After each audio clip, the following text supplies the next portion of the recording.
4 учебных заведения Коми стали победителями конкурса «Лучшая сельская школа». Его появление инициировал Сергей Гапликов в рамках республиканского совещания, которое прошло в селе Старожевск Кировского района. Профильному ведомству было поручено разработать концепцию творческого состязания и провести его. В борьбу вступило 16 учебных заведений из 9 муниципалитетов. Критерии были очень комплексные. То есть, в первую очередь, это, конечно, создание безопасной и комфортной среды для обучения и воспитания школьников.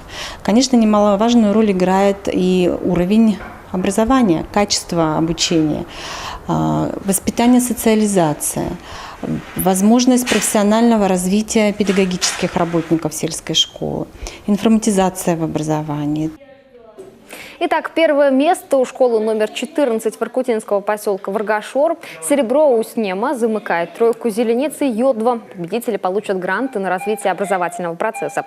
Произойдет это уже накануне нового учебного года.